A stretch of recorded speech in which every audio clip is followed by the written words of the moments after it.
Hello and welcome back to the Star Family Wisdom podcast. I'm Jenna, the founder of Star Family Wisdom, and today we're going to be talking about crop circle activation and ET contact. And this is teeing up a conversation that is to come in one of our next episodes, a conversation that I'll have with our sacred geometry instructor, Nadi Hana. But before that conversation and before you hear from her expertise on sacred geometry and crop circles, I wanted to share a little bit about my personal experience working with sacred geometry and crop circles. And I can thank Nadi for a lot of this, because while I had already been on this spiritual path and studying different ways of shifting energy and activating new connections with Star Family, I had not gone very deep in my work with geometry.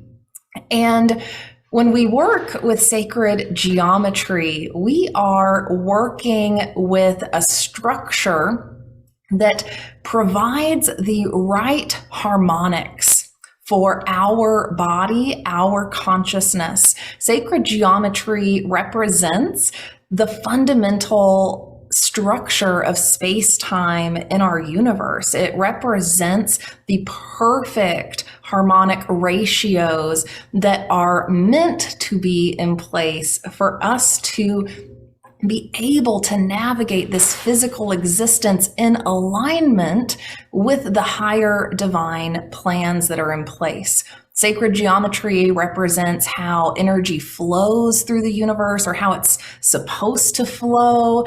And we start to see sacred geometry show up all throughout nature, all throughout the cosmos. You can start to see the pattern of sacred geometry in all things that exist.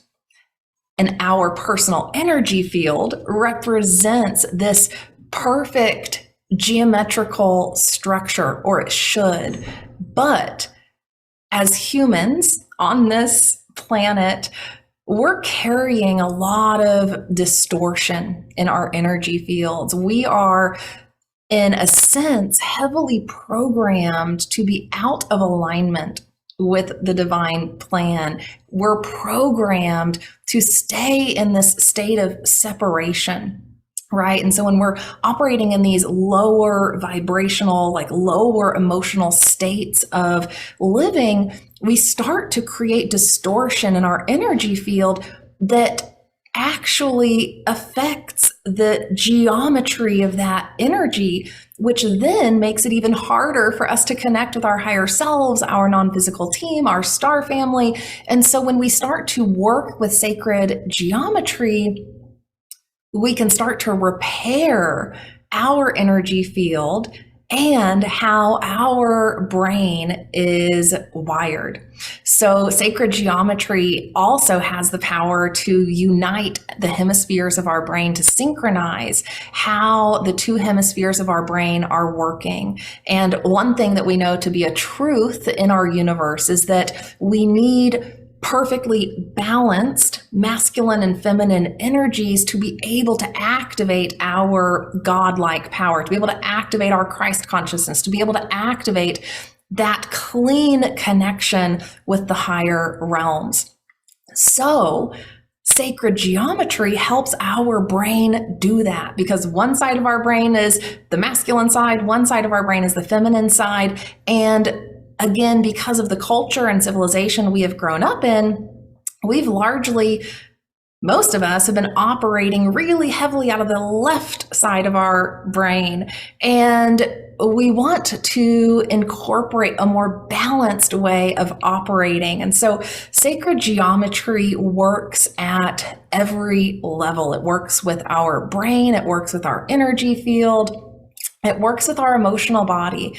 And coming back into a state of harmony is not always an easy process, though. So when I first started working with sacred geometry, I was engaging in a lot of other healing practices. I was already, on this path, like I said, already becoming a shaman, already clearing energy in various ways and restoring my energy field, restoring my blueprint to the structure it's supposed to be. But there was still a lot of work to do. When you think about the thousands of years of distortion that we're carrying, the ancestral trauma that is living in our fields, we've got a lot of reprogramming and a lot of reharmonizing to do. So sacred geometry started to do that for me.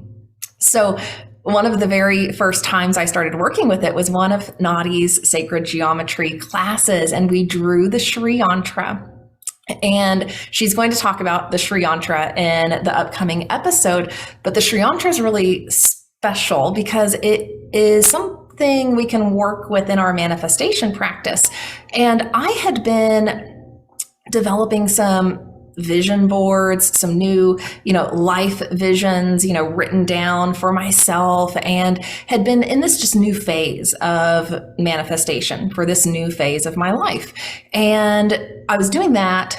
I took Nadi's Sri Yantra drawing class, and before I knew it, all of a sudden, sacred geometry was showing up on my vision boards. I had another friend who started gifting me some sacred geometry drawings that I could keep in my house. All of a sudden, it's like the universe was taking notice and was like, work with this more, utilize this, bring it into your practice. And it was at that time when I took that drawing class with Nadi and I started working with the sacred geometry that the doorways opened up for this to happen, for this podcast, for Star Family Wisdom to enter its next phase of business. And it's now obviously not a coincidence to me that some of those activations started to occur after working with the geometry. Another fun incident that is more of this like deeper healing process that occurred was when Nadi gave Sinead and I a crop circle overview. So for those who listened to the podcast last season, Sinead was our season 1 co-host. She's not co-hosting this season, but still very much a part of Star Family Wisdom. And Nadi was with us here in Sedona. She gave us this crop circle class that we thought was just going to be this fun, 45 minutes of looking at crop circles. Well, a week prior, since Sinead was going to be in Sedona, we had set the intention for ET contact. We had talked to our star families and said, we want a contact experience. We want to meet you. We're doing the work to get ready, and we want something more. We've had various experiences. We've had enough experiences to get us to the point where we are absolutely acknowledging and accepting and have integrated these beings, this ability to make contact as part of our reality. But we wanted more. I want to see them right there in front of me, right? Consciously awake. And we haven't gotten there quite yet, but we're close. And what happened during this crop circle class, I think, was partially an answer to that call, but also was this moment of understanding some of the additional healing that needed to happen before a more conscious contact experience could occur. So we had set these intentions for contact. Nadi says, hey, I want to do this crop circle class with you. And we're like, okay, that sounds awesome. Let's do it. Nadi comes over and it's beautiful. We're staring at the crop circles and just, having these like profound moments of connection, like feeling connection with life, with each other. And again, that's, what sacred geometry does. And crop circles are a representation of sacred geometry. So, we were coming into that state of oneness and that state of connection with source, with energy, with each other. And At the end of the class, about 40 minutes into it, I started bawling. I had this huge spontaneous emotional release. I felt this just fire in my crown chakra, like a bolt of energy had struck me and just released a bunch of pent up stuff that had been in me that needed to come out, that needed to be shed so that that harmony could come back into my field. So immediately, we know an activation has occurred and that there's this just really intense releasing that's happening. Well, that night I slept with a crop circle under my pillow. So, this is like the level of working with sacred geometry that we're at now. We've graduated from drawing it to now putting it under our pillows at night to activate our consciousness connection with source, with our higher selves, with our star family. And something did happen. I need to do a regression to know exactly what happened that night because it's not totally clear to me. But I woke up with a really profound message that had been delivered, and it was telling me to go watch a certain movie that then later became really important and pivotal in my journey. There were some things in the movie that I needed to know and needed to see. So I had gotten this message delivered from, I think, Star Family. Watch this. This is important. You need to, take these next steps. So message came through loud and clear. I kind of wondered if maybe there was a visitation. Not sure. We'll find out at some point. I'll get regressed to that night. And I can tell you, I have been visited since I've been in Sedona. The last regression I got, we explored one night that I had upon, like, coming into the awakening state, right? Kind of coming out of that deep delta and coming into the theta brainwave state when you're kind of in that lucid dreaming in between state.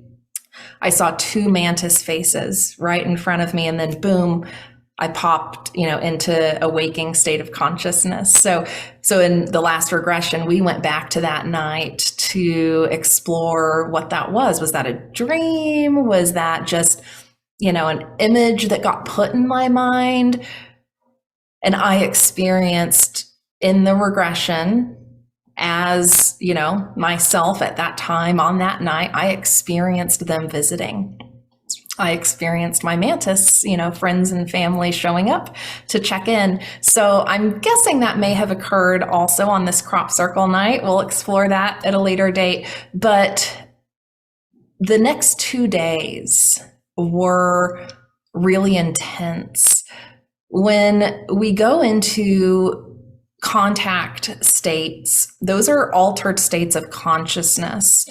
Very much like, moving into a past life, regression or hypnotherapy session where you have to go into an altered, deeper state of consciousness to be able to make clean contact and to be able to allow the right energetic connections to occur.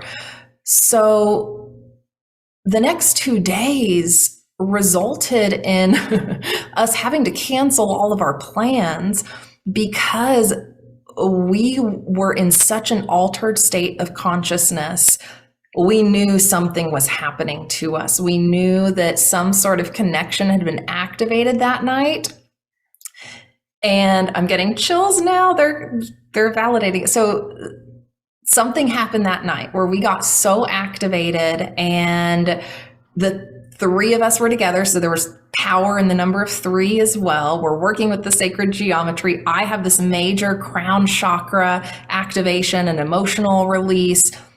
I get the message in the middle of the night. Sinead also has some strange things happen, during the nighttime and upon waking, kind of remembering aspects of dream time that didn't seem quite normal. And then we were in this really altered state of consciousness for like 2 days.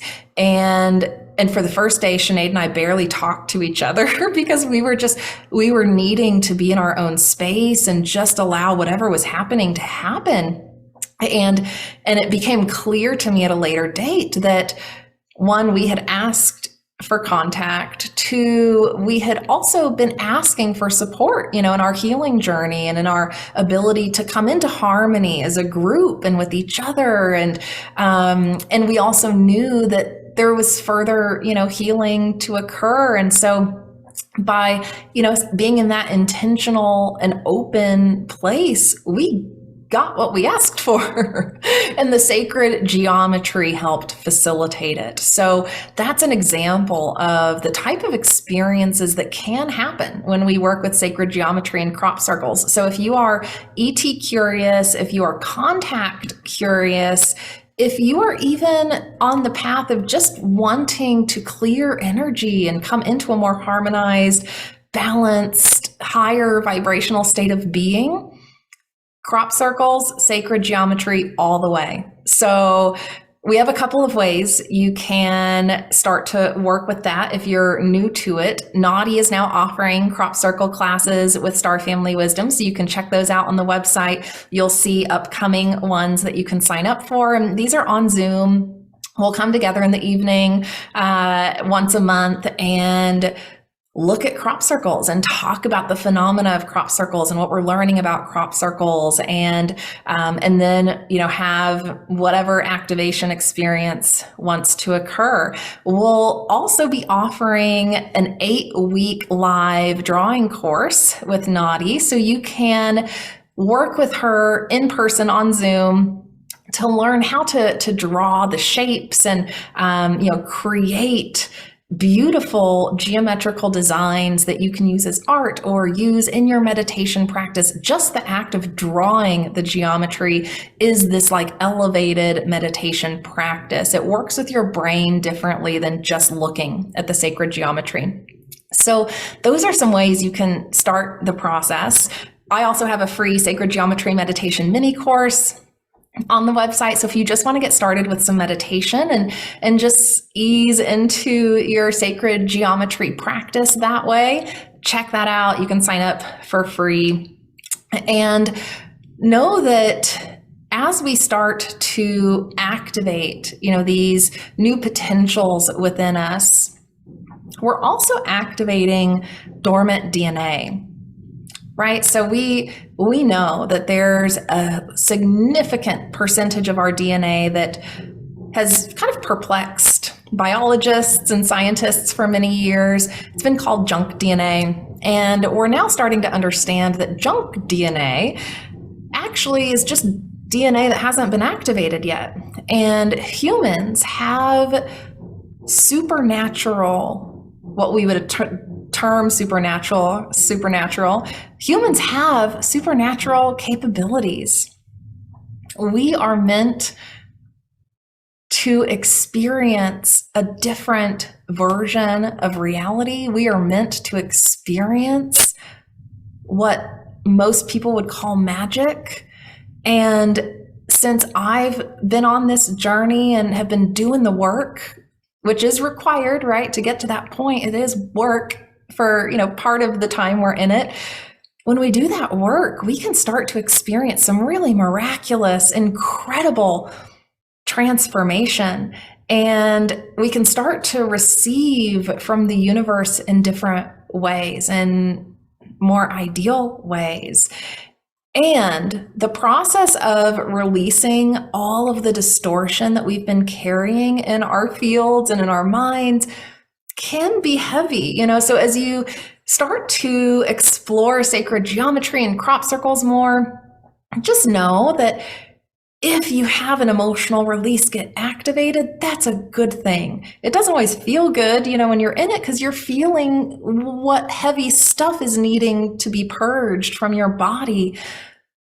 But that process is so freeing. It is so important and so necessary for us to ascend and to rise to that next level, right? So we oftentimes bypass, certain aspects of the healing process. And, as humans, we don't want to feel the uncomfortable stuff. We don't want to feel the heavy stuff because it doesn't feel good.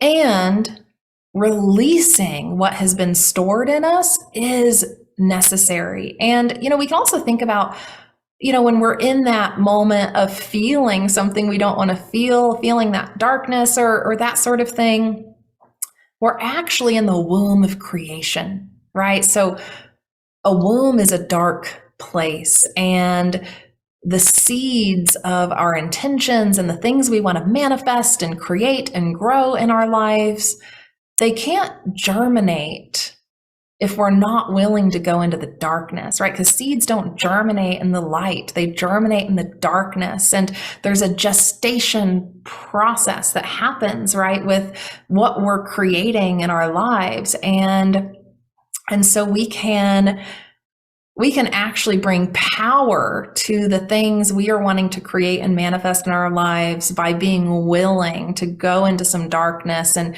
release the darkness that's inside of us. And as we, do that process,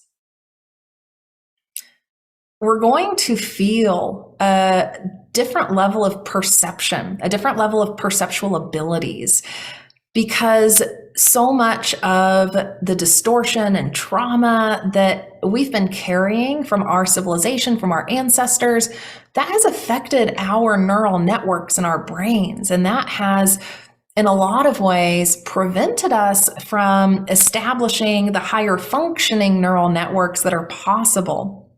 So that's one of the beautiful side effects of allowing these rebalancing, reharmonizing processes to occur, is that once you get out of that maybe less ideal state, you start to see things differently. You can start to see beyond the illusion of the physical. So again, as humans, we're meant to be operating with a much more heightened perceptual state than what we've been operating in. But to achieve that heightened perceptual state, we've got to heal all the stuff we've been carrying. So again, another shameless plug for sacred geometry and crop circles. There's also tons of other practices you can engage in as well, but the sacred geometry really just layers on that extra level of support in the healing process. And it's something that I have found to be, hugely transformational. We also can think about sacred geometry as helping us connect with the archangels that are there to support us and guide us. We can think of sacred geometry as, being a portal through which we start to work. So, when you think about the idea of like portals and time travel, that's not like a machine we're going to build. It's actually sacred geometry, and it's actually learning how to align our consciousness in a way that provides the ability to travel in a consciousness state, not in a physical state. So we can time travel with sacred geometry. We can create portals through which we access the higher dimensions, portals through which we can astral travel. I'm also just now making the connection that I think some of my astral traveling experiences started after working with the sacred geometry. I was really close to having some profound ones prior to that, but they started afterwards. So this is interesting. Now that we're talking about this, there have been some other activations I hadn't quite connected the dots on. So we want the ability, right, to open these portals in the right way. We want the ability to connect with the higher dimensions and call in the support that we want to have as we're navigating this life experience. And, we can think of sacred geometry as like the telephone to the higher dimensions. Nadi talks about this one incident in a class that happened, and she'll probably talk about it in some of her upcoming classes, where this woman, had lost her husband.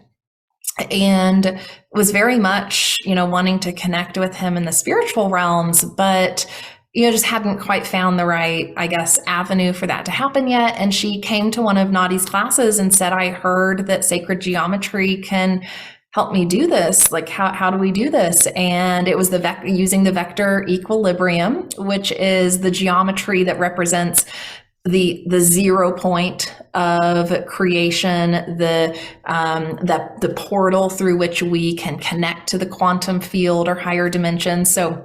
So they were working with, the portal, and sure enough, after the class, she had a really profound experience connecting with her husband, and then her whole life changed forever. She was able to move on. She was able to live, a really beautiful life with his blessing and with his support, knowing he was there. And, these are the sorts of healing experiences that, we all need. We all need this ability to connect on deeper levels. We all need this ability to be in connection with our source, let alone each other. So sacred geometry brings us back to that.